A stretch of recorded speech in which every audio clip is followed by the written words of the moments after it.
একেবারে শেষ জিন্নাতে অন্নাস তোমরা জিনাও করো নাসও ফোরামের পরে লইয়ার করবেন করো নাসও তো আমাদেরকে এইগুলি থেকে আমাদেরকে হেফাজত করে আমিন। আর আমাদের বিশিষ্ট কিছু রাজনৈতিক দলের বড় বড় লিডাররা তাদেরকে ছত্রছায় আনার জন্য মানে তাদেরকে বাঁচায় দেওয়ার জন্য বিভিন্ন পায়তারা বা বিভিন্ন কৌশল তারা অবলম্বন করছে, ব্রিফিং দিচ্ছে। আমরা তাদেরও প্রতিবাদ জানিয়ে আজকের এই যে মানে আমাদের সংক্ষিপ্ত মিছিল, আমাদের জাগরণী মিছিল, জনতার মিছিল এখানেই শেষ করা হলো। তো সংক্ষিপ্ত দোয়া করবেন এবং দু একটা কথা বলবেন আমাদের মাওলানা কাউসার আহমেদ সাহেব, দু একটা কথা বলে আমাদের বড় হুজুর দোয়া করে আমাদের এই মিছিল শেষ হয়ে যাবে ইনশাআল্লাহ। আসসালামু আলাইকুম ওয়া রাহমাতুল্লাহ। আসসালামু আলাইকুম ওয়া রাহমাতুল্লাহ। আমার আজকে আমরা মিডিয়ার আবুল সরকার মহান আল্লাহ পাক রব্বুল আলামিনের ব্যাপারে বিভিন্ন রকম বিদ্রোহবাকার এবং বিভিন্ন রকম অশ্লীল কথা সে বলেছে, যেটা কোনো সুস্থ বিবেক সম্পন্ন মানুষ বলতে পারে না। সে মন গড়া মতো কোরআনের ব্যাখ্যা দিচ্ছে, ইসলাম ধর্মের সে ব্যাখ্যা দিচ্ছে নিজের মন গড়া ভাবে।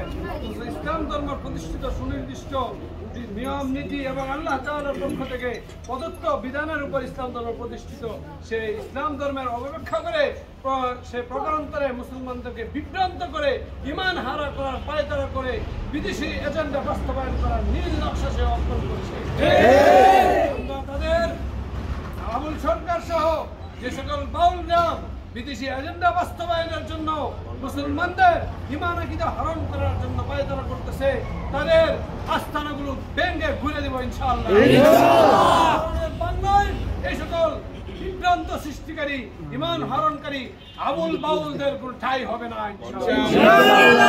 তাকবীর, আল্লাহু আকবার, নারায়ে তাকবীর, আল্লাহু আকবার। আসসালামু আলাইকুম ওয়া রাহমাতুল্লাহি ওয়া বারাকাতুহু। সম্মানিত তাওহীদি জনতা, আমরা যেহেতু এই সমস্ত আউল ফাউলরা অনলাইনের মাধ্যমে মিডিয়ার মাধ্যমে আমরা আমাদের আল্লাহ আমাদের রাসূলের ব্যাপারে তারা কটূক্তি করেছে, আমি আপনাদেরকে উদাত্ত আহ্বান করব, যুবক ভাইরা যারা আছি আমরা এই প্রতিবাদটা অনলাইনের মাধ্যমে ছড়াই দেব। রাজি আছি ইনশাআল্লাহ? তাদের প্রতিবাদ যেমন, তাদের আক্রমণ যেমন, আমাদের প্রতিবাদ হবে তেমন। এই বাংলাদেশে, নতুন বাংলাদেশে যেখানে আমরা স্বৈরাচারদেরকে কোনো রকমের সুযোগ দেই নাই, হাসিনার মতো স্বৈরাচারকে এই বাংলা ছাড়া করে ছাড়ছি আমরা, ঠিক না বেঠিক? এই নতুন বাংলাদেশে, সোনার বাংলাদেশে কোন তার আউল ফাউল চালক সন্তানদেরকে আমরা আমাদের বাংলার মাটিতে স্থায়ী দিব না ইনশাআল্লাহ। এই ফাউলরা যেভাবে আমাদেরকে ঈমান নষ্ট করেছে, আমাদের মুসলমানদের গায়রতের মধ্যে আঘাত দিয়েছে, ঈমানের মধ্যে আঘাত দিয়েছে, এই